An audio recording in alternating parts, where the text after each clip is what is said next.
स्वाति शर्मा एक counselling psychologist हैं जो पिछले 6 सालों से दिल्ली में प्रैक्टिस कर रही हैं। एज अ साइकोलॉजिस्ट जो जर्नी है यहाँ पे मैंने तिहाड़ जेल से शुरू किया, फिर दिल्ली महिला आयोग, ministry of social justice and empowerment है, कैलाश सत्यार्थी चिल्ड्रंस फाउंडेशन, इन सब के साथ मैं जुड़ी, काम किया। और साथ ही साथ फिर अपना एनजीओ शुरू किया जो डेडिकेटली एलजीबीटी की कम्युनिटी और सेक्स वर्कर्स के लिए काम करता है। बोलो इनको डिप्रेशन है, एंजाइटी है, वो भी है, स्ट्रेस तो है ही। तो हमारे दिमाग में वो पिक्चर ही नहीं है थर्ड जेंडर की। चाहे आप बुक्स उठाओ बायो की, मेल रिप्रोडक्टिव ऑर्गन, फीमेल, कहाँ गया थर्ड जेंडर? क्योंकि जैसे हेट्रोसेक्सुअलिटी एक रियलिटी है, वैसी होमोसेक्सुअलिटी भी है। हम इनको एक्सेप्ट तो तब करेंगे ना जब हम इनको कंसिडर करेंगे। राइट। इनके आधार कार्ड ही नहीं है, इनके वोटर आईडी कार्ड्स ही नहीं है। जैसे मैंने बोला कि इनको काम नहीं मिलता है, और वो शायद एक सबसे बड़ी प्रॉब्लम है इन लोगों के साथ, जिसके लिए ये लोग सेक्सुअल वर्कर बन जाते हैं। ये लोग भीख मांग रहे होते हैं। जैसे हमने देखा है कि हर आप जहाँ भी ट्रैफिक लाइट होते हैं, यहाँ पर हम लोगों को ये दिख जाते हैं ना। मैं जब जिला बाल संरक्षण इकाई में थी एज अ काउंसलर, तो हमें बच्चों को रेस्क्यू करना होता था। तो लिटरली एक बच्चा जो कि 8 साढ़े 8 साल का होगा, इससे ज्यादा नहीं, वो मुझे बता रहा है कि उसको कैसे ट्रेन किया गया है मांगने के लिए। एक आप बच्चे को ये बता रहे हो।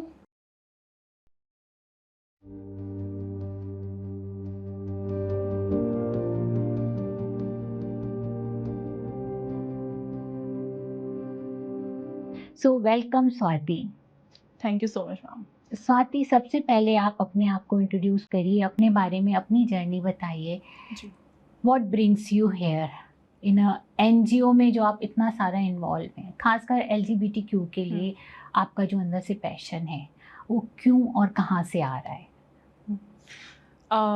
ओके, सो मैं बिहार से हूँ, और मैं अपना इंट्रोडक्शन उस छोटे से इंसिडेंट से ही दूंगी जहाँ से मुझे लगा कि हाँ, मुझे करना चाहिए इनके लिए कुछ काम। जो मेरा घर है बिहार में, उसके सामने एक घर हुआ करता था, और वहाँ पे एक बच्चा था। आई वॉज ऑल्सो किड, मैं भी बहुत ज़्यादा बड़ी नहीं थी, स्कूल्स में ही थे हम सभी। और मैं उसको हमेशा देखती थी कि वो अपने छत के पास एक आईना था, उसमें जाता था वो टॉवल से दुपट्टा बनाना, बाल बनाना, जबकि वो एक लड़का था। इस तरीके से चलना। तो शाम में जब मैं अपने फ्रेंड्स के साथ दूध लाने जाती थी या कुछ भी ऐसा, तो मजाक हम करते थे उसके साथ कि अरे ये तो ऐसा है, वैसा है, कैसे चल रहा है, हम उसे टीज करते थे। And I was also among them. तो उस थोड़े टाइम के बाद पता चला कि ही कमिटेड सुसाइड थोड़े टाइम के बाद। तो उस वक्त नहीं, बट बहुत कुछ सालों के बाद, मतलब when I was in 9th 10th, थोड़ी समझ आई कि ये चीज़ें क्या हैं, कुछ गलत नहीं है या ये कुछ एबनॉर्मल नहीं है। तो मुझे पता नहीं क्यों वो बहुत गिल्ट सा हुआ वहाँ से कि शायद मैं भी हूँ, इनडायरेक्टली या डायरेक्टली भी कह सकते हैं, उसके उस साइड में मैं भी हूँ। I am also one of the reason. तो वहाँ से था कि नहीं, मुझे अब कभी किसी को इस तरीके से मॉक नहीं करना, कभी भी बुली नहीं करना। मतलब वहाँ से 9th 10th में अकल आई कि अब नहीं करना ये। तो यहाँ से फिर मैंने छोटे छोटे स्टेप्स लेने शुरू किए कि घर में जब भी आते थे ट्रांसजेंडर्स जो डांस करने या जो भी आते हैं किसी भी खुशी के मौके पे, तो आई ट्राइड कि वो घर में बैठें, वो ज़मीन पे ना बैठे, घर के अंदर आए, वो बैठें प्रॉपर, उनको खाना दिया जाए, पानी दिया जाए। ठीक है, वो उनका काम है बधाई देना या जो भी कर रहे हैं, बट उनको रिस्पेक्टफुली वो चीज़ हो। तो ये चीज़ मेरे घर में शुरू हुई वहाँ से। फिर मैंने देखा कि मम्मी, नानी, दादी सब ने बहुत अच्छे से उनको एक्सेप्ट किया, और उनके लिए अच्छा ठीक है, मतलब वो मोहल्ले में किसी और के यहाँ भी आ रहे हैं तो वो हमारे घर एक बार ज़रूर आएंगे। ऐसा एक बॉन्ड बन गया। तो वहाँ से फिर ये जर्नी शुरू हुई। और हाँ, फिर मैंने पोस्ट ग्रेजुएशन इलाहाबाद यूनिवर्सिटी से किया, और उसके बाद मैं दिल्ली आई। यहाँ पे मैंने तिहाड़ जेल से शुरू की अपनी एज अ साइकोलॉजिस्ट जो जर्नी है। फिर दिल्ली महिला आयोग, ministry of social justice and empowerment है, कैलाश सत्यार्थी चिल्ड्रंस फाउंडेशन, इन सब के साथ मैं जुड़ी, काम किया। और साथ ही साथ फिर मैंने मेरी एक कलीग हैं, उनके साथ मिलके अपना एनजीओ शुरू किया जो डेडिकेटली LGBT की कम्युनिटी और सेक्स वर्कर्स के लिए काम करता है। वी ट्राई कि हम इनको एजुकेशन लेवल पे health care, primary health care, basic जो होती है, कि इनको एक पैरासीटामोल भी नहीं मुहैया कोई होता, नहीं, चाहे वो right, मोहल्ला क्लिनिक है या कोई नॉर्मल सा भी सरकारी अस्पताल है, वहाँ से नहीं मिलता। तो वी इंश्योर कि इनको मिले, इनको अगर एजुकेशन लेनी है तो ये वो भी करें। और सेक्स वर्कर्स वाले पार्ट पे अगर मैं बात करूँ तो उनके बच्चों के लिए हम काम कर रहे हैं कि वी वांट कि वो इस प्रोफेशन में आ गई हैं, ठीक है, इट्स देयर चॉइस या जैसे भी फोर्सफुली, बट अब उनके बच्चे वहाँ से निकले। अगर वो विलिंग नहीं है तो वो वहाँ ना जाए। और उनके साथ जो टैबूज है कि लोग उनके साथ बैठना उठना नहीं चाहते, तो इन पे हम काम कर रहे हैं कि कैसे थोड़ा सेंसिटाइज करें। हम पुलिस के साथ भी काम करते हैं, वहाँ पे वर्कशॉप्स ऑर्गेनाइज करना कि व्हाट इज LGBTQ, ताकि उनके साथ वो बहुत सेंसिटिवली बिहेव करें। तो ये हमारा काम है अभी। आई गॉट दैट स्वाति, सबसे पहले हम आपसे ये समझना चाहेंगे हमारे व्यूअर्स कि LGBTQ+ आजकल ये भी ऐड है, राइट? ये एग्जैक्टली ये टर्म्स हैं क्या? क्योंकि कई बार हमको एग्जैक्ट जानकारी नहीं होती है और जिसकी वजह से हम इंटरचेंजेबली किसी के लिए कुछ भी वर्ड यूज़ कर लेते हैं, राइट? सो आप प्लीज़ थोड़ा सा डिफाइन कर सकते हैं ईच एंड एवरी लेटर है। हाँ, सो ये टर्म तो बहुत बड़ा है, LGBTQIA+। तो इसमें कुछ जो टर्म्स है वो कम्प्लीटली सेक्सुअल ओरिएंटेशन पे बेस्ड हैं, और कुछ physiological as well as emotional या हम इन्वायरमेंटल फैक्टर्स को भी रिस्पॉन्सिबल मान सकते हैं। जैसे लेस्बियन है, L for lesbian, G for gay, B for bisexual and there is A which is asexual. So lesbian क्या है कि इसमें फिजियोलॉजिकली कुछ नहीं है, इट्स कम्प्लीटली अबाउट सेक्सुअलिटी। कि एक फीमेल है, उनकी बॉडी कंप्लीटली फीमेल है with all the ovaries, vagina, mammary gland, but she is attracted towards a female. ये है लेस्बियन। हाँ, सेम गोज विद द गे कि एक मेल बॉडी है, उसको ड्रेसअप भी नहीं होना फीमेल की तरह, ऐसा नहीं है, कुछ भी नहीं, बट वो मेल होके ही वो आदमी को ही पसंद करेगा। सेम जेंडर की तरफ अट्रैक्शन। ठीक है। And there is bisexual, LGBT। तो B इज बाइसेक्सुअल, जहाँ पे आप दोनों जेंडर्स की तरफ अपने सेक्सुअलिटी को रख सकते हो।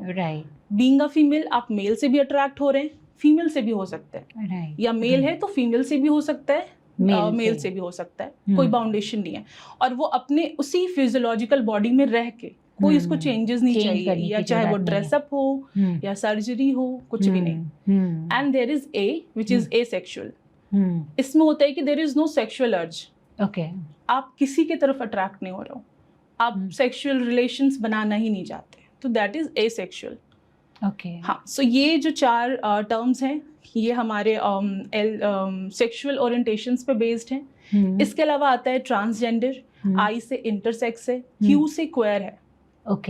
तो ट्रांसजेंडर्स होते हैं कि एक फीमेल बॉडी है by birth, with ovaries, with vagina, with mammary gland, सब कुछ एक प्रॉपर फीमेल बॉडी है, बट उसको ड्रेसअप होना पसंद है लड़कियों की तरह, सॉरी लड़कों की तरह। हाँ, वो मिरर में खुद को देख रहे हैं तो वो अपने भाई, अपने फादर की तरह ही खुद को इमेजिन कर रहा है कि मेरे भी छोटे बाल हो, बियर्ड्स हो, दाढ़ी हो, मूंछ हो, इस तरीके से खुद को देख रहा है। अच्छा, या फिर मेल है तो वो खुद को अपनी बहनों से ज्यादा रेजोनेट कर पा रहा है, अपनी मम्मी की साड़ी पहनना। तो ये चीजें, ये ट्रांसजेंडर में आ जाता है, जेंडर में आ जाता है।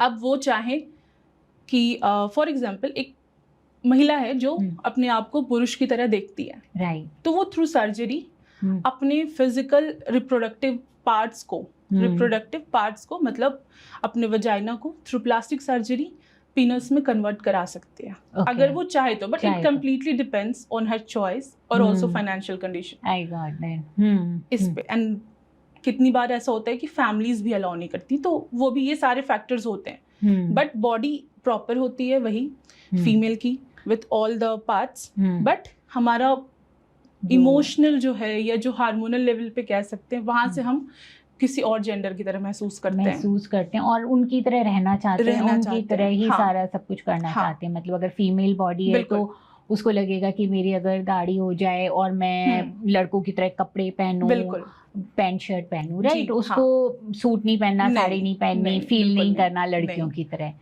राइट। और इसके लिए ज़रूरी नहीं है कि आप अपने वो अपने पार्ट्स को चेंज कराएं, समटाइम्स वो ऐसे ही रहना चाहते हैं, राइट, समटाइम्स चेंज भी कराना चाहते हैं। तो ये डिफरेंस होता है। राइट।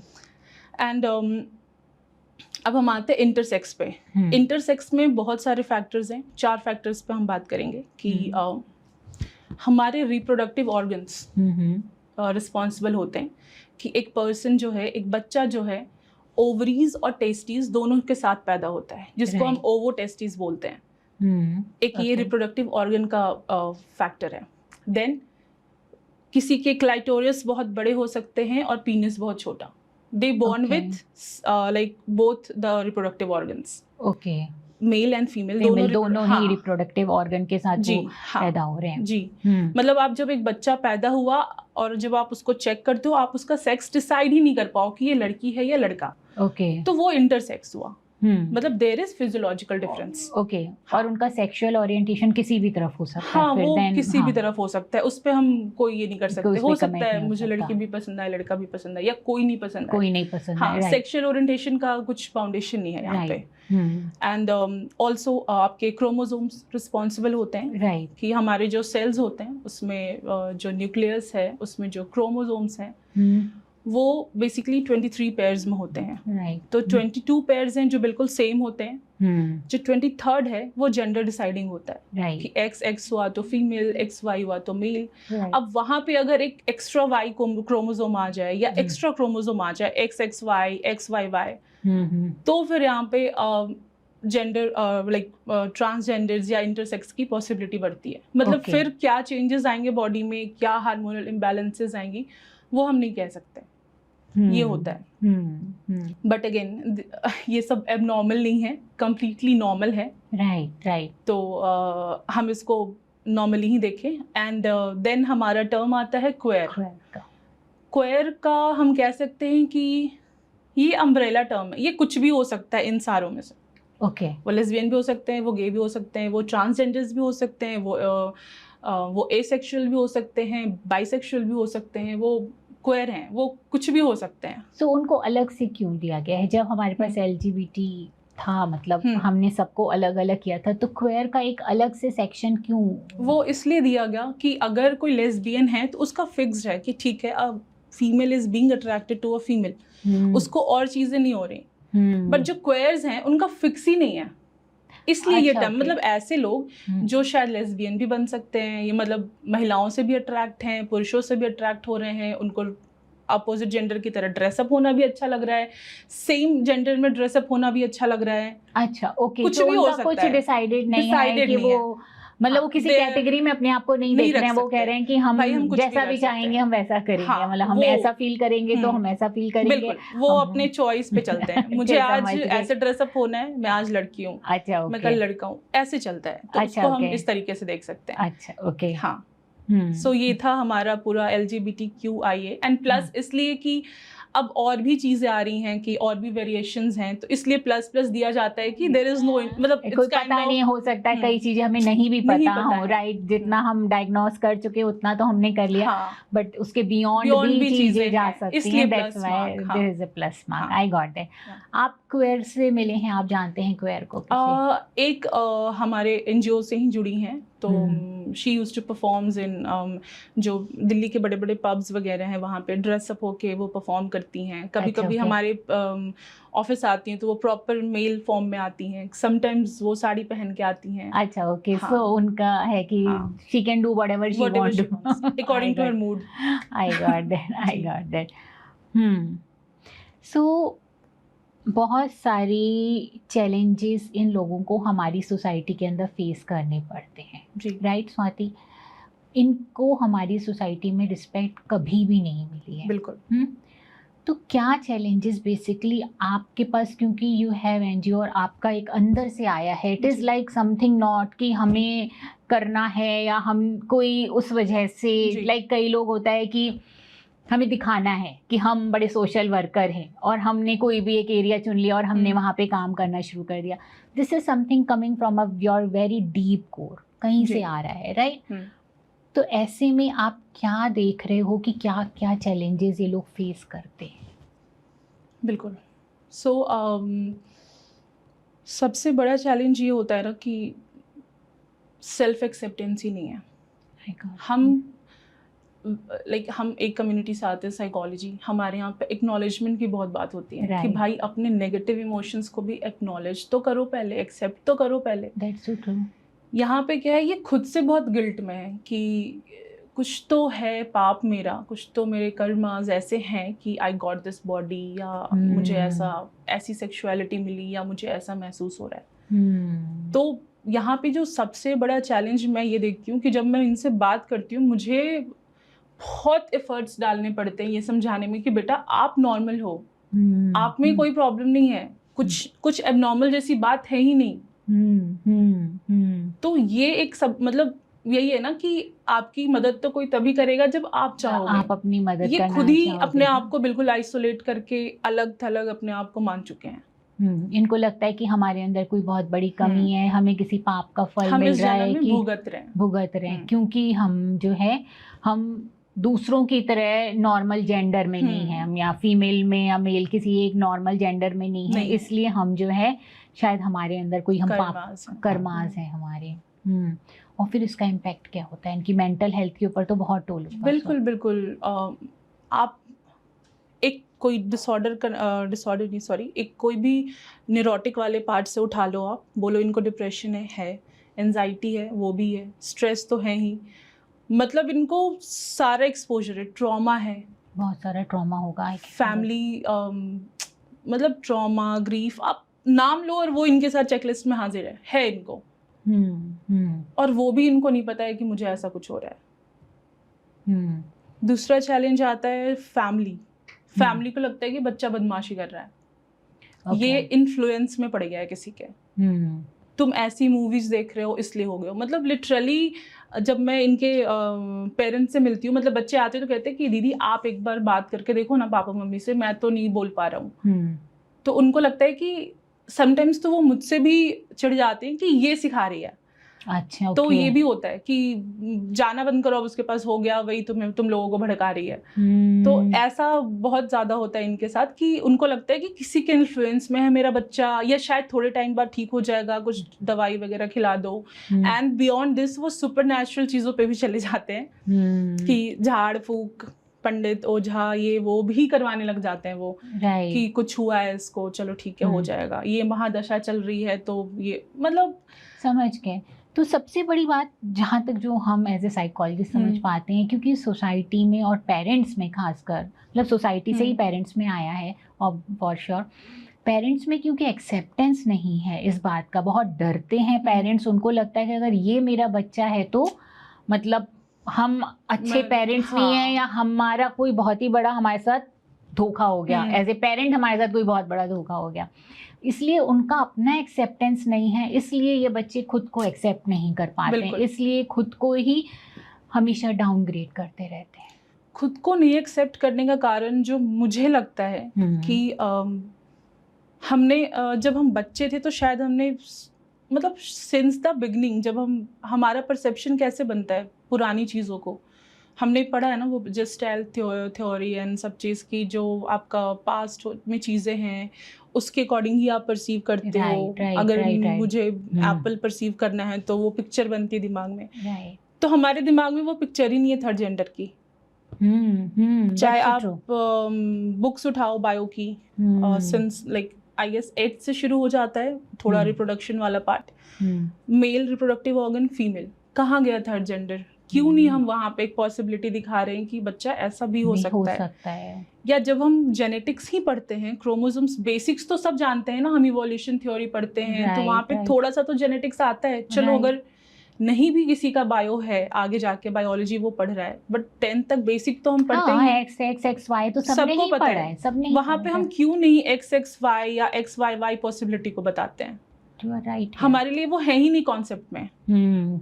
तो हमें तो वही लगेगा ना कि बेचारा बच्चा सोचेगा कि मैं तो कुछ बीमारी ही हुई है मुझे, और क्या है। That's so true. That's so true. हमने तो सुना ही नहीं है इस बारे में। ये इसका मतलब ये है स्वाति कि ये बहुत जनरेशन से इसको, क्योंकि ऐसा नहीं, अगर ये नॉर्मल है तो ये पहले भी होता होगा, बिल्कुल, पर इसको कभी भी सोसाइटी ने एक्सेप्ट ही नहीं किया। क्योंकि इन्होंने एक्सेप्ट नहीं किया, इसलिए कहीं पे भी उनका मेंशन करना वो चाहते नहीं है, राइट? एक अजीब सा डर है सोसाइटी के अंदर कि कहीं हमारे बच्चे ऐसे ना हो जाएं। बिल्कुल। और उनको लगता है कि शायद ये दिमाग का फितूर है, किसी फ्रेंड का इन्फ्लुएंस, या ये खुद से ही कुछ ऐसा सोच कर रहा है, राइट, या बचपना है।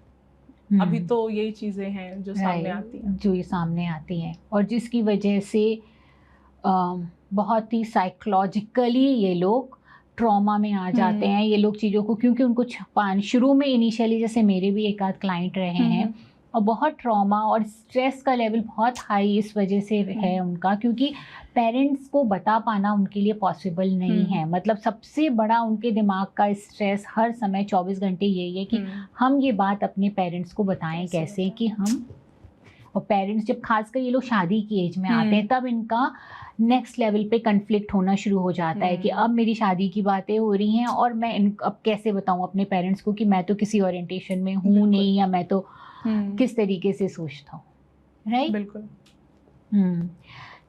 ये तो ही एक साइकोलॉजिकल इम्पैक्ट की, पर सोशली बहुत इम्पैक्ट है, खासकर हेल्थ के एरिया में देखा गया है इनको, क्योंकि सोसाइटी में रिस्पेक्ट नहीं है, इसलिए हेल्थ फैसिलिटीज़ भी इनको पूरे तरीके से प्रोवाइड नहीं हो रही हैं। एजुकेशन, इनके लिए वर्क प्रोवाइड कराना, जो एक शायद सोसाइटी की, एक गवर्नमेंट की जिम्मेदारी है, वो भी हम नहीं पूरी कर रहे हैं, क्योंकि हम इन लोगों को एक्सेप्ट ही नहीं कर रहे हैं, रिस्पेक्ट नहीं कर रहे हैं, एक्सेप्ट नहीं कर रहे, राइट।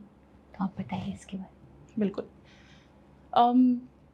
हम इनको एक्सेप्ट तो तब करेंगे ना जब हम इनको कंसिडर करेंगे, राइट। इनके आधार कार्ड ही नहीं है, इनके वोटर आईडी कार्ड्स ही नहीं है। आप जब ट्रैवल करते हो, सिग्नल पे मिले, आप उसमें से जितनों से पूछोगे शायद ही किसी के पास उनका आइडेंटिटी कार्ड होगा। तो जब उनको हम काउंट ही नहीं कर रहे हैं, कंसिडर ही नहीं कर रहे हैं, तो क्या ही हम उनके वेलफेयर की सोचेंगे। That's so true, that's so true. Doctors के साथ ये चैलेंजेस आते हैं कि जब हम प्राइवेट हॉस्पिटल्स में तो चलो ठीक है, कंडीशन अभी भी बिकॉज वहाँ पे शायद पैसों की बात है, या जो भी लोग देखते हैं कि अगर ठीक है आप पैसे दोगे तो आपका इलाज तो डेफिनेटली होगा, बट गवर्नमेंट हॉस्पिटल्स में बहुत डिफरेंट सिनेरियो है। And that is really pathetic. आप गवर्नमेंट हॉस्पिटल में आप इस तरीके से कर रहे हो, आई गॉट दैट। एंड जो लाइक मेरे पास जो कम्युनिटी है, जो बच्चे हैं, वो मोस्टली बहुत पुअर सोशियो इकोनॉमिक कंडीशन से आते हैं। वो नहीं अफोर्ड कर सकते मैक्स फोर्टिस में जाना, वो मोहल्ले क्लिनिक में ही जाएंगे, या किसी प्राइमरी जो हेल्थ केयर सेटअप है जो उनके नियर बाई जो गवर्नमेंट सेटअप है उसी में जाएंगे। अब वहाँ पे डॉक्टर भी ब्लैंक है कि मुझे तो बताया ही नहीं गया ना कि एक मेल को पैरासीटामोल देना है, एक फीमेल को देना है, इसका क्या करूँ मैं, इस पे वो दवाई, मतलब ऐसा नहीं है कि उनको ये नहीं पता कि इस पे वो वर्क करेगा नहीं, बट एक अजीब सा उनको होता है कि ये तीसरा अजूबा कहाँ से आ गया, ये तो कॉन्सेप्ट में ही नहीं था। इसको मुझे पैरासीटामोल देना, मुझे तो बताया नहीं कि इसको भी बीमारी होती है, इससे भी सर्दी जुकाम होता है। डॉक्टर्स बहुत इनसेंसिटिवली, मतलब अगर ऐसा देखा है मैंने कि जब हमारे बच्चे जाते हैं तो जस्ट बेड पे लिटाया जाता है, इनको जमीन पे लिटाते हैं। अच्छा, वहाँ चलो, वहाँ दूर, वहाँ बैठो, मतलब इस तरीके से, जैसे कोई अछूत है, इनको कोई बीमारी हो ऐसी जो इन्फेक्शियस हो, इस तरीके से। और ये भी फैक्ट है कि लोगों को लगता है ये इन्फेक्शियस है, हो जाएगा, तुम दूर रहो, ये भी होता है। ये भी उनके माइंड में है कि इन्फेक्शियस है। तो हेल्थ केयर में तो ये चैलेंज है कि बेसिक इनको कोई अगर पैरासीटामोल ही दे दे सिर्फ, तो वही बहुत बड़ा एहसान होगा। और दूसरा एजुकेशन वाले में है कि बेसिक्स में तो चलो हो जाती है, क्योंकि उस वक्त ये ग्रोइंग एज में होते हैं, इन्हें खुद भी नहीं पता होता कि मेरे अंदर क्या प्रॉब्लम, क्या कोई सच में दिक्कत आ रही है, या मुझे कैसा महसूस हो रहा है, या मुझे सर्टेन वे में मेरी ओरिएंटेशन जा रही है, इन्हें खुद नहीं पता होता। बट जब बड़े होते हैं आसपास, अब क्या होगा कि अगर फॉर एग्जांपल मैं एक स्कूल में हूँ और मेरा ओरिएंटेशन है, मैं लेस्बियन हूँ, या कोई गे है बच्चा, तो आसपास में बहुत अजीब सा माहौल बन जाता है कि टीचर्स तक डिस्क्रिमिनेट करने लग जाते हैं कि तू बदमाशी कर रहा है, पढ़ने आया या यही सब करने आया है। फिर पिटाई करना, उनको कितनी बार लगता है कि जो मतलब बदमाशी कर रहा है तो मार पीट के सीधा कर देंगे, अभी 2 डंडे पड़ेंगे तो ठीक हो जाएगा सारा तेरा ये।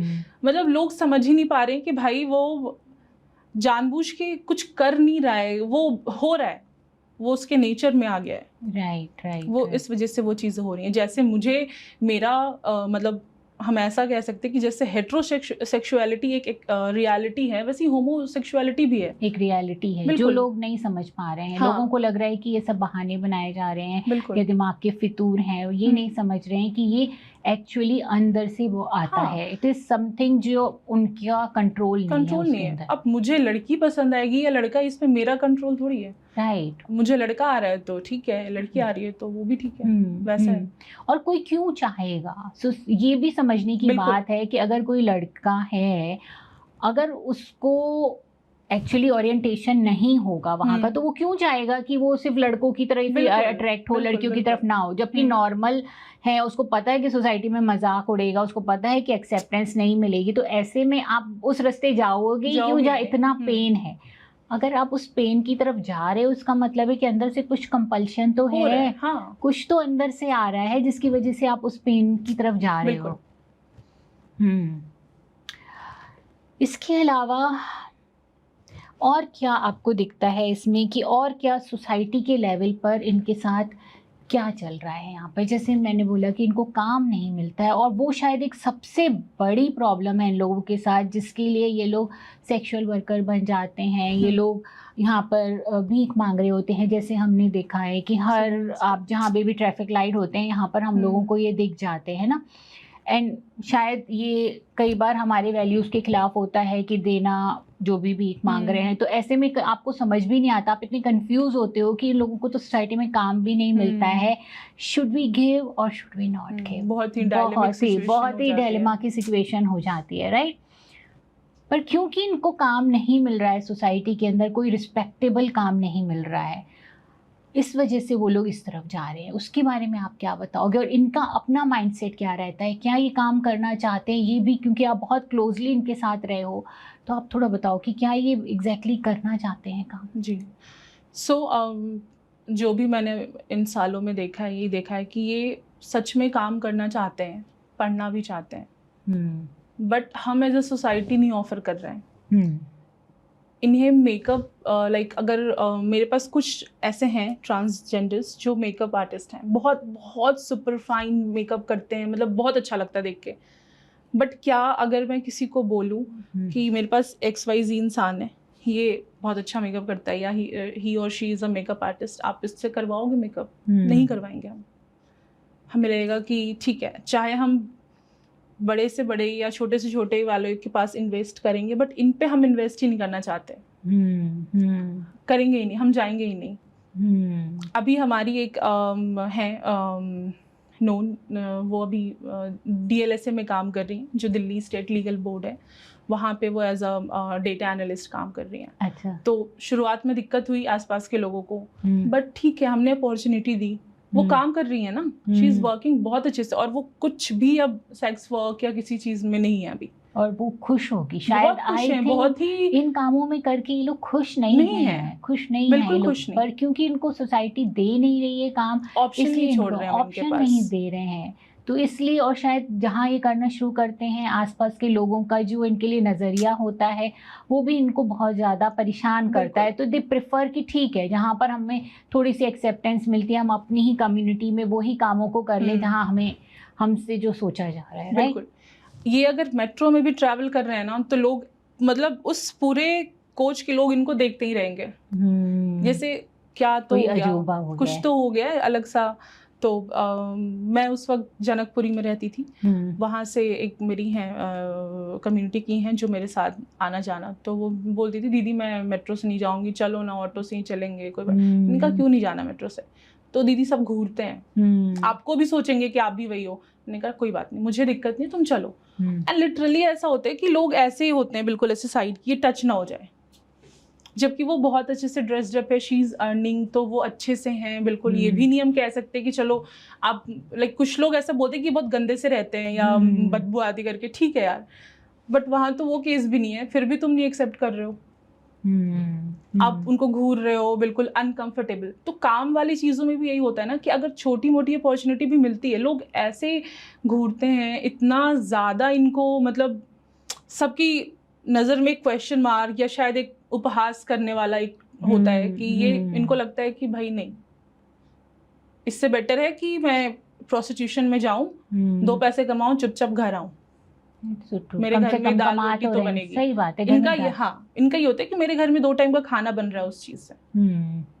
और जब इनके पास कोई भी आता है बोलता है, इनका साफ ये होता है, मतलब बहुत क्लियरली वो ओपनली बोलते हैं कि भाई तुम मुझे काम दो ना, मैं तो छोड़ने को रेडी हूँ। मुझे क्या शौक है कि मैं धूप में सिग्नल पे खड़े हो जाऊं। उन्हें भी शौक नहीं है, किसी को भी नहीं होगा। सही बात है, बिल्कुल। बट हम एज अ सोसाइटी ही नहीं एक्सेप्ट कर रहे हैं। ये प्रॉब्लम्स आती हैं।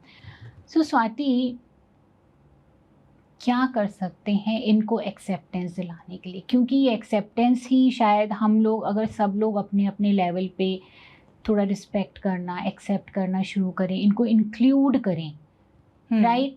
तो जैसे जैसे इंक्लूजन होगा वैसे वैसे इनका जो है, जिस काम में उनको जाना पड़ रहा है वो शायद नहीं जाना पड़ेगा और एक रिस्पेक्टफुल लाइफ लिव कर पाएंगे। तो इसके लिए एज ए सोसाइटी हमें क्या करना चाहिए? पहले मैं ये थोड़ा ऐड करना चाहूँगी कि ये जब प्रोस्टिट्यूशन में होते हैं इनके साथ हेल्थ रिपरकशंस बहुत हैं। इनको HIV एड्स हो जाता है। अच्छा, ओके। और जिसके लिए बहुत सारे ऐसे गवर्नमेंट प्रोजेक्ट्स चल रहे हैं, टारगेट इंटरवेंशन TI प्रोजेक्ट्स वगैरह चल रहे हैं, बट कोई फ़ायदा नहीं है। They are already being pruned. और आप तो एक मुट्ठी भर पॉपुलेशन पे काम कर रहे हो, यहाँ पे हज़ारों ऐसे हैं जिनको तो मतलब खुद भी नहीं पता कि they are having this. Okay. और उनको HIV एड्स है, फिर भी they are compelled to do. अच्छा, उनको करना पड़ रहा है, क्योंकि भाई खाना तो खाना है ना, इन द एंड जो हमारा बेसिक नीड है, खाना पानी, वो तो चाहिए।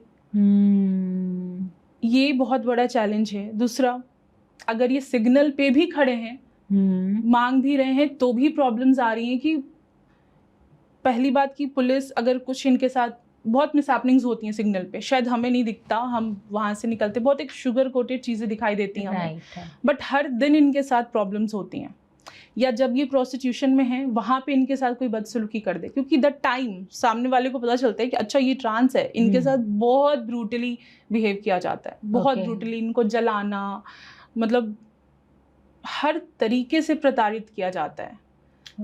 और उसके बाद अगर ये डिसाइड करते भी हैं, मोस्टली तो नहीं जाना चाहते पुलिस के पास, बट अगर कोई जाता भी है, पुलिस इतनी इनसेंसिटिव है, मैं बहुत ओपनली इस पे बोलना चाहूँगी कि पुलिस इतनी इनसेंसिटिव है, इतनी ज़्यादा, कि वो इनकी हेल्प तक नहीं करती, जबकि इनके लिए बहुत सारे कानून में ऐसे प्रावधान हैं जो इनको पुलिस हाथ भी नहीं लगा सकती अगर ये गलत नहीं है। चलो, जब गलती है तो अब किसी को मत बख्शो, फिर तो वो पनिशमेंट हर किसी के लिए है। बट इनके साथ अब जैसे मैंने बताया कि ट्रांसजेंडर क्या है, कि मैं शायद मेल हूँ, पूरी मेरी body, I will have penis, testis, हर चीज़ होगा, बट ड्रेसअप मुझे लड़कियों की तरह होना है, मुझे वैसे रहना बहुत पसंद है लड़कियों की तरह। ठीक है। अब पुलिस उठा के इनको ले जा रही, कह रही है मतलब उनको न्यूड कर दिया जाता है सबके सामने कि तुम तो लड़के हो ना, बदमाशी कर रही है, वो मारना पीटना, वहाँ भी इनके साथ असॉल्ट होता है। तो इस डर से ये जाना नहीं चाहते। तो पुलिस, खैर हम क्या ही पुलिस को भी ये नहीं ब्लेम कर सकती, क्योंकि वो भी तो हमारे बीच से ही जा रहे हैं, राइट? क्योंकि ऐसे सोसाइटी हमने कभी एक्सेप्ट ही नहीं फेल हो गए हैं, तो बिल्कुल हम ही तो बन रहे हैं ना, कोई पुलिस बन रहा है, कोई जज, कोई डॉक्टर, जो भी, तो हमारा माइंडसेट। तो ये एक और बहुत बड़ा चैलेंज है जो मैं एड्रेस करना चाहूँगी। एंड आई रियली वांट कि जो भी पुलिस मैन या डॉक्टर्स या जो भी कोई अथॉरिटेटिव पोजीशन पे हैं और ये देख रहे हैं, तो please be very sensitive with them. It's so true. बहुत वो जानबूझ के नहीं कर रहे हैं, ऐसा करते हैं कुछ लोग कि अर्निंग का एक ऑप्शन बना लेते हैं कि चलो ट्रांसजेंडर्स के नाम पे तो मिल ही जाएगा, लोग कुछ नहीं तो आउट ऑफ कि थोड़ा आशीर्वाद मिल जाए, इसी बहाने कुछ दे देते हैं। तो खड़े होते हैं कुछ लोग भी, मतलब लोग फायदा उठा रहे हैं, कुछ लोग इस सिचुएशन का फायदा उठा रहे हैं कि क्योंकि ट्रांसजेंडर्स को मिल जाता है, तो हम भी अगर इस तरह से बन के जाएंगे तो शायद हमें भी मिल जाएगा। तो शायद, बट वो एक्चुअल ट्रांसजेंडर्स नहीं होते, वो एक्चुअल नहीं होते, और इस वजह से जो है ट्रांसजेंडर्स और ज्यादा प्रॉब्लम से घिर रहे हैं। एक तो उनके पर वैसे ही इतना सारा प्रॉब्लम चल रहा है, लाइफ में चैलेंजेस हैं, और ये एक और एड ऑन हो जाता है। इनफैक्ट आपको विश्वास नहीं होगा कि प्रॉपर ट्रेनिंग चलती है मैं जब जिला बाल संरक्षण इकाई में थी एज अ काउंसलर, तो हमें बच्चों को रेस्क्यू करना होता था कि जो सिग्नल्स पे हैं, CCIs होते हैं ना, चाइल्ड केयर इंस्टीट्यूशंस, वहाँ पे मतलब ऐसा होता था कि सुप्रीम कोर्ट या कहीं से ऑर्डर आ गया कि भाई हमें बच्चे नहीं दिखने चाहिए सिग्नल पे, आप काम करो, इनको उठाओ, इनको CCIs में डालो, इनके एजुकेशन पे काम करो, हेल्थ पे काम करो, न्यूट्रिशन पे काम करो।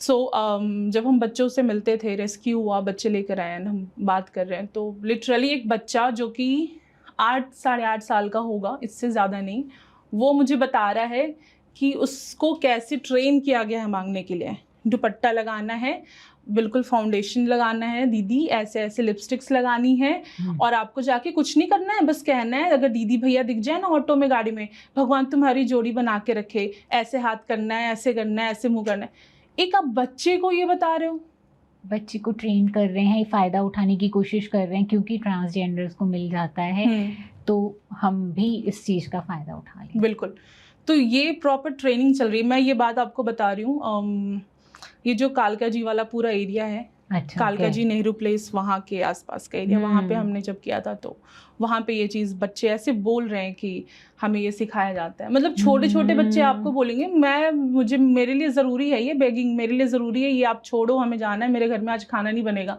मतलब बच्चे ऐसी बात कर रहे हैं, उनको इस तरीके से ट्रेन किया जा रहा है कि आप, तो ये है। और एक चैलेंज इनके साथ इंटरनली आती है, इनके ही पूरे कम्युनिटी में, कि यहाँ पे गुरु चेला सिस्टम होता है। शायद आपने देखा भी होगा मूवीज वगैरह में कि एक कोई हेड होता है, और उसके पीछे पीछे सारे आते हैं। राइट, हाँ जी। तो गुरु चेला सिस्टम होता है। तो अगर फॉर एग्जांपल एरिया वाइज होते हैं कि इस एरिया में ये वाले, मान लो सेक्टर 40 के इतने लोग हैं, तो इनका एक गुरु होंगे, और अगर उसमें से 50-60 चेले हैं, वो एक पर्टिकुलर अमाउंट जो वो बेगिंग से या जैसे भी बधाई से ला रहे हैं, वो अपने गुरु को देंगे। अच्छा, ओके। और उसके बाद अगर उनमें से, चलो हमने किसी को कन्विंस किया कि बेटा ऐसे करते हैं ना, पढ़ाई करते हैं, ये करते हैं, वो आपकी पर्सनालिटी डेवलपमेंट पे काम, ये सब, उनके गुरु ही नहीं उनको आगे बढ़ने देंगे। पुलिस के साथ, पुलिस के पास पैसे पहुंचाएंगे, अब पुलिस के साथ मिलके वो इनको टॉर्चर करेंगे कि कैसे भी करके ये उस पाथ से हट के वापस सिग्नल पे खड़ा हो जाए, वापस प्रोस्टिट्यूशन में चला जाए। तो ये इनका इंटरनली बहुत बड़ा ड्रॉबैक है कि फैमिली तो आपको निकाल रही है। राइट, अब इनके पास कोई चारा नहीं है, ये किसी भी एक कम्युनिटी में, क्योंकि इंसान कम्युनिटी में रहना चाहता है, तो ये शायद अपनी ही आसपास शेल्टर मिल रहा है ना, शेल्टर मिल रहा है, लोग हैं आसपास, अकेला कोई नहीं। बिल्कुल, आप सर्वाइवल नहीं है, वही बात है। तो अगर ये किसी कम्युनिटी में शामिल हो रहे हैं, तो फिर वहाँ पर लोग आपको एक्सप्लॉइट करना शुरू कर दे रहे हैं, क्योंकि they are earning a good amount. Right, आपको मैं डेली ला के दे रही हूँ, तो आप क्यों चाहोगे कि ये मेरा जाए? राइट। तो ये एक बहुत बड़ा ये चैलेंज हम फेस करते हैं, हम लाइक कि ये लोग जो हैं अपने गुरुओं वहाँ से निकालना हमारे लिए बहुत बड़ा चैलेंजिंग टास्क, मतलब बहुत अच्छी मतलब आप कह सकते हो कि अच्छी लड़ाई होती है वहाँ पे। मतलब चैलेंजिंग सिचुएशन बनता है जब हम इनके गुरुओं से भिड़ते हैं कि भाई उनको समझाना, वहाँ से इनको निकालना, मतलब हमारी सेफ्टी इश्यूज आ जाती हैं वहाँ पे कि कैसे हम काम करें इनके लिए, ये होता है। ये इनका it's really challenging, right. Family भी नहीं है, आपके अपने कम्युनिटी वाले भी नहीं है, मतलब हमारे पास लिटरली रात के 2-2 बजे कॉल आता है कि दीदी निकाल दिया। तो पेरेंट्स, मैंने पूछा क्या हो गया, तो बता दिया था ना घर में, या कोई बोलता है कि मम्मी ने बैग में बिग पकड़ लिया था, मम्मी ने चुन्नी देख ली, या ऐसे देख लिया, वैसे देख लिया, ये होता है। तो अभी बेचारे रात को 2 बजे 2:30 बजे सामान लेके बाहर रोड पे होते हैं। सही बात है। और एक चीज़ और होता है बहुत ही ज़्यादा, मतलब एज अ सोसाइटी हम कितना नीचे जा रहे हैं, या हमारा कितना बड़ा फेलियर है कि जो ट्रांस मैन होते हैं, मतलब कि एक लड़की जो थ्रू सर्जरी अब लड़का बनी है, वो उसको हम ट्रांस मैन कहेंगे। या एक लड़का जो सर्जरी के थ्रू लड़की बना है, उसको हम ट्रांस वुमेन कहेंगे। तो जो ट्रांस मैन होते हैं उनको कहीं कहीं फैमिलीज में एक्सेप्टेंस मिल जाती है कि अच्छा बेटा, चलो एक और बेटा हो गया हमारा। अच्छा, ओके। तो ऐसे हैं मेरे पास जो कहते हैं कि अब वो अपने घर में वापस जा चुके हैं कि उनके पेरेंट्स को अब लगता है कि अरे एक और तो बेटा ही आ गया, हो गया। हाँ हाँ। एक और दहेज मिलेगा, मतलब लिटरली ये स्टेटमेंट्स आते हैं। ये अच्छा, बिल्कुल मैं इसमें ऐड नहीं कर रही अपने साइड से। अच्छा, ओके। वो होता है कि अब तो मजा आएगा फिर से, वैसा अच्छा, होता है। खुश हैं, दे आर वेरी हैप्पी कि नाउ दे हैव 3 सन्स, ये होता है। और ऐसे भी होता है कि फिर जहाँ पर ट्रांस मतलब वो मेन से अगर वुमेन बन रहे हैं तो फिर उनकी फिर इज्जत उनकी और ज्यादा अब तो बेटी आ गई, अब तो और बड़ा ये है। राइट, तो अब तो इनकी शादी कैसे होगी, क्योंकि शादी का बहुत बड़ा एक्सेप्टेंस ही नहीं है ना। फिर तो बेटा बदमाशी कर रहा था, अब इसको घर से निकाल दो, या तो तुम वैसे ही बन के रहो या तो तुम जाओ। सो हमारे एक और मेंबर है, उनकी कहानी ऐसी है कि वो प्रोस्टिट्यूशन में ही थे पहले, अब उन्होंने छोड़ दिया, ज्वेलरी वगैरह का काम करते हैं, चीज़ें मतलब ठीक ठाक अर्न कर रहे हैं वो उससे। उनकी वाइफ भी अब टेलरिंग का काम करके शी इज़ ऑल्सो अर्निंग, तो अब दोनों अच्छे से। बट वो मतलब ही इज़ ट्रांसजेंडर एंड उनको लड़कियां ही पसंद हैं, उनको लड़कियों की तरह ड्रेसअप होना ही पसंद है। बट अब उनके बच्चे भी हैं, बीवी भी है। अच्छा, okay. But the best part कि उनकी वाइफ ने उनको एक्सेप्ट किया। फैमिली में पहले तो बहुत कलेश था, बट अब शादी के कुछ सालों बाद चीज़ें थोड़ी सेटल डाउन है एंड ही इज़ हैप्पी, दोनों अर्न कर रहे हैं। और फैमिली ने इसलिए एक्सेप्ट किया है, वाइफ की बात नहीं कर रही मैं, मतलब एज अ होल, माँ बाप सारे जो हैं, कि पैसे ला के दे रहा है, ठीक है, तुमको बाहर जो करना है करो, तुम मोहल्ले में जो हमारी ये सोसाइटी है वहाँ एंटर मत करना एज अ लड़की। तुम प्रॉपर फिर लड़के बन के है ना, बाहर तुम जाओ। अच्छा, जाओ, ऐसा करो वैसा करो, पैसे ला के दो। वो साफ कहते हैं कि दीदी काम करना मजबूरी है, कि कम से कम हमें वो एक लालच रहता है कि चलो हमारा परिवार तो हमें रख लेगा ना। तो इनके साथ मतलब बहुत चैलेंजेस हैं, मल्टीपल चैलेंजेस हैं लोगों के हर तरीके से। इंटरनली तो ये लड़ाई लड़ी रहे हैं। मतलब मैं जब खुद को देख रही हूँ, मैं लड़की लग रहा है, सामने से मुझे लड़का वाला आ रहा है कि भाई मेरी दाढ़ी भी होनी चाहिए थी, मेरी मूंछ भी होने चाहिए थे। और मतलब खुद से तो बैटल चल ही रही है, साथ साथ में सोसाइटी से भी बहुत बड़ी बैटल इनके लाइफ की है। सो सोसाइटी में हम लोग किस लेवल पे यहाँ पर इनके ऊपर काम कर सकते हैं? सबसे पहले कहाँ से शुरू होना चाहिए? थोड़ा बहुत जो भी है, अगर हमको एक्सेप्टेंस लेके आना है तो आपको क्या लगता है, since you are working from such a ground work, तो आप क्या करते हो इन लोगों को, कैसे आप हेल्प कर पाते हो इनको? अभी मैं इन लोगों की बात नहीं करूँगी, मैं इन जनरल बात करूँगी कि मुझे लगता है थोड़ा एजुकेशन सिस्टम को हम ट्रांसफॉर्म करें, या अगर चलो बुक्स नहीं भी बदल सकते हैं तो हम घरों में एज अ पेरेंट या एज अ ह्यूमन बीइंग, जब हमारे घर एक बच्चा हो, हम उसको अवेयर करना शुरू करें कि बेटा तुम लड़की हो, एक लड़का भी होता है, एक ऐसा जेंडर भी होता है। ये 3 मतलब बचपन से जो कहते हैं ना, समाजीकरण इस वे में होनी चाहिए। ये फिर पेरेंट्स का भी माइंडसेट चेंज होना चाहिए ना, पेरेंट्स का माइंडसेट भी चेंज होना बहुत जरूरी है। वही चीज़ है कि हमें लगता है तुम्हारे घर में अगर हुआ है ट्रांसजेंडर, ठीक है जी, हम तो सपोर्ट करेंगे, अरे कोई बात नहीं, प्रोग्रेसिव अपने घर में कोई नहीं होना चाहिए, हमारे घर में नहीं होना चाहिए, तुम्हारे घर में ठीक है। तो वो हमें एक एक्सेप्टेंस जब तक नहीं आएगा इस जनरेशन से, तो अब हम नहीं एक्सपेक्ट कर सकते कि अब ये चेंज होंगे, क्योंकि हमने देखा ही है कि बहुत ग्रेजुअली इन चीज़ों में चेंज आता है, सालों साल क्या जनरेशंस लग जाती हैं। शायद ये अवेयरनेस क्रिएट करना, इस तरीके के सेशंस करना, और खासकर टीनेज वाले जो बच्चे, ये जो बच्चे हैं इनके साथ बातचीत शुरू करना अलग अलग लेवल पे, ताकि इनके माइंड जो है ओपन होना शुरू हो। तो हम शायद नेक्स्ट जनरेशन में ये एक्सपेक्ट कर सकते हैं कि थोड़ी सेंसिटिविटी हो जाए। क्योंकि वी आर सीइंग कि पहले से हमारा यूथ जो है वो सेंसिटिव है, वो चाहे ट्रांसजेंडर्स को लेकर के, चाहे रेशियल चीज़ों को लेकर के, चाहे बॉडी शेमिंग को लेकर के, इनको अवेयरनेस है। ये लोग थोड़े से एम्पैथी रख रहे हैं, सेंसिटिव हैं। हमारी जनरेशन नहीं है, क्योंकि हमारी जनरेशन बहुत ज़्यादा सांचे में डली हुई है, ऐसी ही चीज़ें होनी चाहिए, राइट? तो आई थिंक ये थ्रू अवेयरनेस, थ्रू एजुकेशन लेके आना पड़ेगा स्लोली, ग्रेजुअली, ताकि ये एक्सेप्टेंस होना शुरू हो।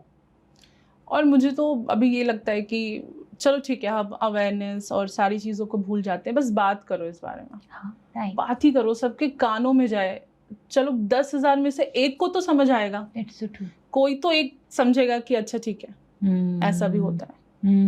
अभी जैसे मैं अपने मतलब एनजीओ में ही बच्चे भी आते हैं मेरे पास कम्युनिटी से, या जो झुग्गियों में होते हैं वहाँ से, तो जब पोएम्स वगैरह हम उन्हें सिखाते हैं या कुछ भी, तो उसमें एक पोएम सुना होगा आपने जो हम बचपन में, कि नानी तेरी मोरनी को मोर ले गए, बाकी जो बचा वो काले चोर ले गए।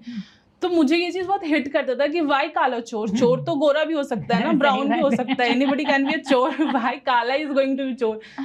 तो एक बच्चा मतलब मेरे घर में ही है, उन्होंने ये चीज पॉइंट की थी कि दीदी वो ना बहुत ये है चोर। मैंने कहा चोर है, कैसे पता चोर है, वो काला सा है, वो तो गंदा है। मैंने कहा ये किसने डाल दिया इसके दिमाग में।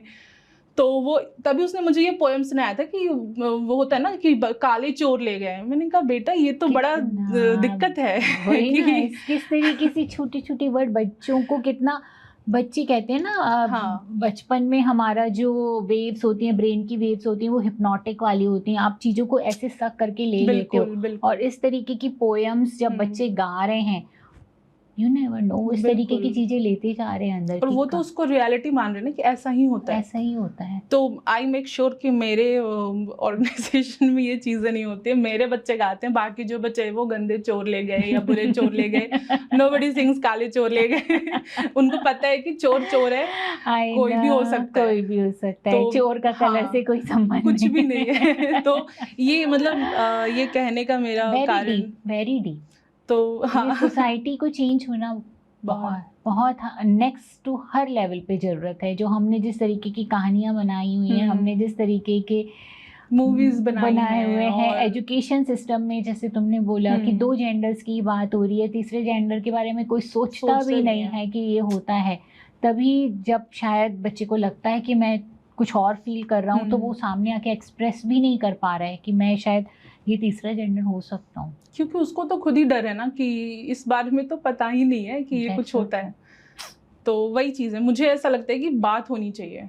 तो डेफिनेटली बात होनी और हम चाहिए। इनको देखते भी ऐसे हैं कि ठीक है ये हमें दुआ दे दें, हमारी गोद भर जाए, हमारी शादी हो जाए, नाराज ना हो जाए हमसे, बस डरते हैं इनसे, पर इनकी रिस्पेक्ट नहीं करते हैं। और शायद इनको हमारी रिस्पेक्ट चाहिए, डर नहीं चाहिए। And they are very welcoming. मतलब आप कभी इनसे मिलो और इनसे जब बात करो, मतलब ये इतना अपनाएंगे ना कि चाहे इनके पास 100 रुपए हो, बट ये आप पे सब कुछ लुटा देंगे।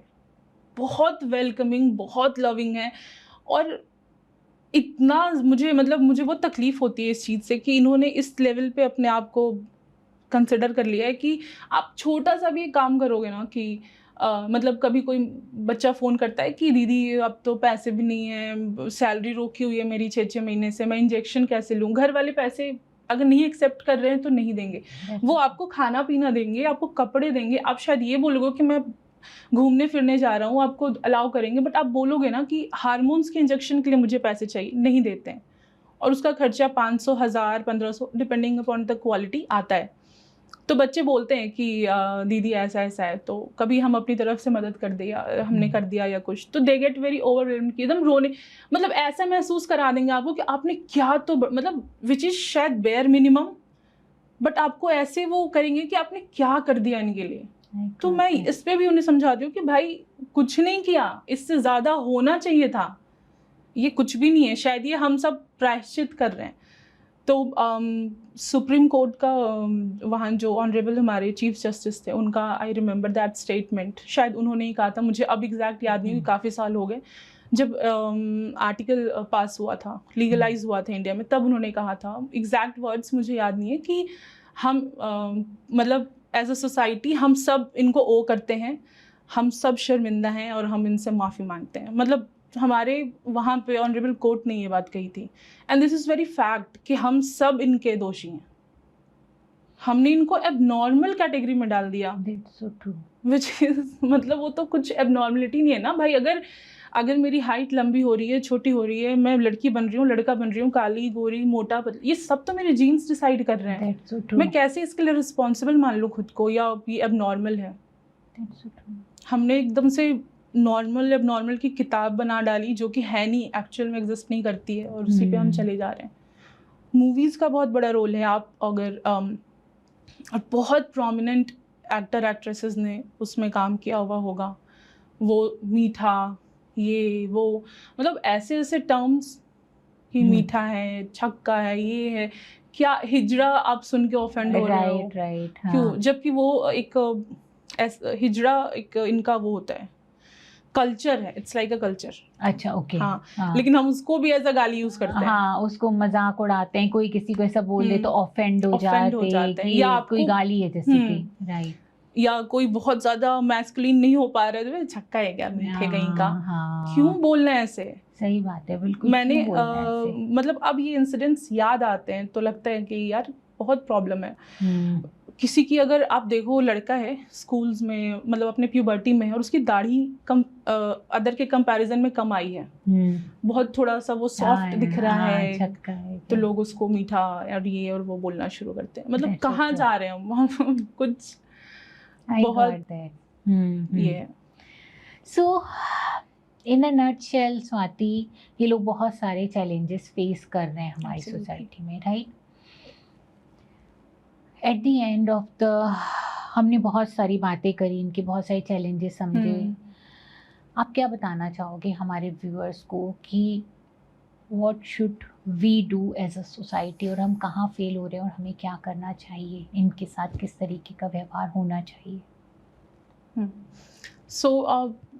मुझे जो लगता है ये कि बहुत कुछ मत करो, कोई बड़ा इनिशिएटिव या करने की ज़रूरत नहीं है। बहुत छोटा सा काम कर दो कि इनको आप रिस्पेक्ट नहीं दे पा रहे हो तो डिसरिस्पेक्ट भी मत करो।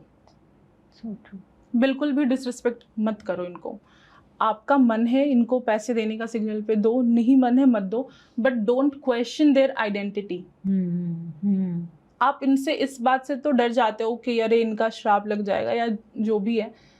मतलब मैंने ऐसे लोगों को देखा है कि रिस्पेक्ट नहीं करेंगे, हमें हमारे ऑफिस को नहीं चलाने देंगे पूरी सोसाइटी में, लेकिन आएंगे क्यों कि मेरी बहू के गोद भरा दो, इस वजह से आते हैं। तो भाई आप, ये भी मुझे डिसरिस्पेक्ट ही लगती है इनकी, because we all are humans. कोई सुपर ऐसा हमारे में पावर नहीं आया है कि हम हाथ ऐसे करेंगे किसी का बच्चा हो जाएगा, शादी हो जाएगी, नहीं है। तो प्लीज इन्होंने जो ये अपना एक शायद कोपिंग मैकेनिज्म कह ले, या इन्होंने भी अपना वो कंफर्ट जोन बना लिया है कि चलो इसी बहाने हमें रिस्पेक्ट तो मिल रही है, हाँ, which इसी is बहाने also लोग हमसे डर रहे हैं, इसी बहाने हमारी कमाई हो रही है, अदरवाइज क्योंकि क्योंकि सोसाइटी में जब कमाई के और जरिए नहीं है तो आप शायद ये तो है। हाँ, आप उल्टे सीधे रास्ते चुनोगे, राइट है। और तो वही है कि बहुत बेयर मिनिमम है। फैक्ट को समझो कि मेल फीमेल थर्ड जेंडर या ट्रांस में जो भी आ जाता है वो बहुत नॉर्मल चीज़ है। कोई ऐसा नहीं है, मतलब भगवान ने कोई डिज़ाइनर पीस नहीं बनाया है, ये 3 ही होते हैं। रेशियो कम है, मतलब कुछ साल पहले का जो रेशियो था वो था आई गेस कि 2000 पे 2000:1 का रेशियो था इंटरसेक्स वगैरह के। अच्छा। तो बट ठीक है यार, देयर ऑल्सो 1.7% के अराउंड है, शायद अब और बढ़ी होगी तो मैं नहीं कह सकती, बट पहले का मुझे याद है। बढ़ने से ज्यादा लोग अब थोड़ा सा आगे आना शुरू किया होगा समाज के साथ, थोड़ा शायद सोशल मीडिया का रोल है इसमें। हाँ, कि लोग थोड़ा देख रहे हैं, उनको आ रही है, अच्छा एटलीस्ट चाहे अंदर से वो अभी भी वही है, राइट, बट ठीक है, चाहे वो उनके पेज पे उनको गाली देने ही जाए, उनके सोशल मीडिया हैंडल्स पे या जो भी उनको सोशल मीडिया हैंडल्स पे भी गालियां हाँ, उनको वो बेसिकली ट्रोल ही करने जाते हैं। बट हाँ ठीक है, मुझे ये लगता है कि चलो बात करो, तुम समझो कि दे एग्जिस्ट, उनको कंसिडर करना शुरू करो। रिस्पेक्ट डिसरिस्पेक्ट की तो बात बहुत सेकेंडरी आ जाती है। और जैसे एज अ ह्यूमन, जैसे तुमने बताया, इनके आधार कार्ड नहीं है, इनकी आइडेंटिटी नहीं है, वही वो तो मैं कह रही हूं कि यहाँ तो बेयर मिनिमम तो मिलना चाहिए सोसाइटी के अंदर। इनको हेल्थ के लिए कम से कम हेल्थ की सर्विसेज तो प्रोवाइड कराना बनता है। बिल्कुल, आप सोचो ना कि शायद, पता नहीं मुझे ये बोलना चाहिए नहीं बोलना चाहिए, बट मुझे ये लगता है जब मैं इनके पेन को देखती हूँ कि शायद गवर्नमेंट तब इनके लिए ज़्यादा काम करे जब इनको as a vote bank consider करना शुरू करे। भाई ये भी तो आपको वोट देंगे, काम करो इनके लिए भी। आपका एक और पॉपुलेशन आ सकता है, आपको जिताने में मतलब डिसाइडिंग हो सकता है आपका। तो बहुत रिगरसली आप मतलब काम करो कि भाई इनके भी आइडेंटिटी कार्ड्स वगैरह बने। इनको भी जनगणना में, सेंसस में शामिल किया जाए। That's so true. That's तो so true. वही चीज़ है कि पहले तो इनको इनको कंसिडर करना ही बहुत बड़ी बड़ा बात हमारा है कि एहसान ये होगा एग्जिस्ट करते कि हैं, हाँ, ये भी हमारी सोसाइटी में है, ये आउट ऑफ हमारा सोसाइटी नहीं है जिनको आपने ऐसे ही छोड़ दिया, बिल्कुल बिल्कुल काउंट भी नहीं कर रहे हो आप जिनको। वही चीज़ है। एंड हम शिव जी को पूछते हैं, उनका जो अर्धनारीश्वर रूप है एक्चुअली वही ह्यूमन फॉर्म है कि हम सब के अंदर दो एनर्जीज अवेलेबल हैं, जो मैस्कुलिन साइड पे हैं, फेमिनिन साइड पे हैं। किसी में एक एनर्जी बहुत हाई होती है, किसी में एक एनर्जी थोड़े सप्रेस्ड होती है। तो ये सारा उसी का खेल है बेसिकली। जब हम सेक्सुअल ओरिएंटेशंस की बात करते हैं या जेंडर्स की, तो ठीक है, अगर मैं फीमेल हूँ, हो सकता है मेरा मैस्कुलिन साइड ज़्यादा हायर है, तो मैं ज़्यादातर जिसको टॉम बॉय बोलते हैं उस तरीके से रहना या चलना पसंद करूँगी। बट अगेन ये मेरे आइडेंटिटी पे क्वेश्चन मार्क नहीं होता है, कम्प्लीटली एक ह्यूमन का चॉइस है ना। मुझे हम 3 बेसिक नीड्स की बात करते हैं ना, हंगर, थर्स्ट एंड सेक्स। तो जब खाना खाने में हम नहीं कर रहे हैं कि भाई मुझे नॉनवेज पसंद है, वेज पसंद है, it's completely my choice and geographical preference भी होता है। तो वैसे ये भी तो मेरा प्रेफरेंस है, इसमें क्या नॉर्मल हो गया। तो ये सारे छोटी छोटी चीज़ें हैं जो समझने की, और अपने, मैं ये नहीं कह रही कि आप ये कर लो कि हाँ मेरा बच्चा भी हो, बट हम नहीं जानते है ना। हम नहीं कह सकते कि हमारे पूरे इस ब्लड लाइन में कोई ट्रांस हुआ ही नहीं होगा, नहीं है इस बात का कोई ये प्रूफ। रहे होंगे, क्या पता हमारे पूर्वजों में कोई तो रहा होगा, किसी के अंदर तो ओरिएंटेशन हुई, कुछ भी हो सकता है। राइट ठीक है, क्योंकि ये कम्प्लीटली नॉर्मल चीज़ है, हो सकता है जैसे लड़का लड़की की पॉसिबिलिटी है, इसकी भी है। राइट, तो वो चीज़ है। और बात मुझे लगता है कि करो, अब हम सब कुछ शुरू के बारे में बोलना शुरू करो। बच्चों को बस नॉर्मल बताओ अब कि भाई 3 जेंडर्स होते हैं, बस इतना। ये बहुत ज़रूरी है। आई गॉट दैट।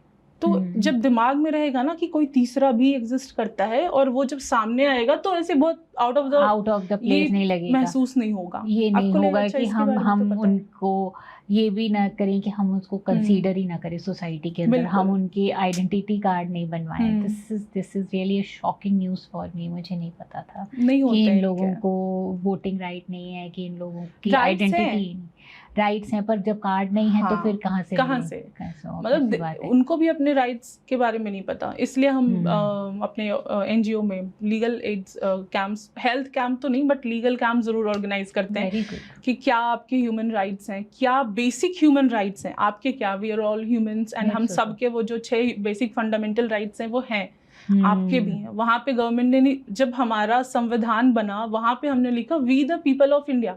वहां पे नहीं लिखा कि पीपल में ये जो 2 कैटेगरी है बस इसी के लिए है। तो वो जो पूरा हमारा संविधान लिखा गया है वो हम तीनों के लिए है कम्प्लीटली। तो वो समझना बहुत जरूरी है। तो वही है। Thank you Swati, thank you Swati. आपने बहुत ज़्यादा, ये बहुत ही सेंसिटिव टॉपिक है, बहुत ही उनके साथ सोसाइटी में चैलेंजेस हैं जिनको जानना ज़रूरी है, जिसके बारे में जैसे तुमने बोला बात होना ज़रूरी है, अवेयरनेस होना ज़रूरी है, एक्सेप्टेंस ज़रूरी है, और उनको थोड़ी सी रिस्पेक्ट मिलना ज़रूरी है। Thank you very much Swati हमारे पॉडकास्ट में आने के लिए, और इतना सब कुछ उनके बारे में हमको बताने के लिए कि वो क्या गो थ्रू कर रहे हैं। बिल्कुल, मैं चाहूँगी कि जितने लोग भी सुने उनमें से अगर 1 या 2 ने भी थोड़ा सा कुछ अपने अंदर चेंज लाया तो बस हमारा पॉडकास्ट सफल। Thank you so much for having me. Thank you so much. आज की अगर हमारी ये कन्वर्सेशन आपको पसंद आई है फ्रेंड्स, तो मेरे चैनल को सब्सक्राइब जरूर करिएगा, क्योंकि आपका सब्सक्राइब करना हमें मोटिवेट करता है इसी तरीके का और कंटेंट बनाने के लिए। फ्रेंड्स, मेंटल हेल्थ की अवेयरनेस होना बहुत ज़रूरी है। ऐसे में मेरे चैनल को ज़्यादा से ज़्यादा शेयर करिए अपने परिवार वालों के साथ, अपने फ्रेंड्स के साथ, बिकॉज यू नेवर नो, किसी के लिए भी ये हेल्पफुल हो सकता है।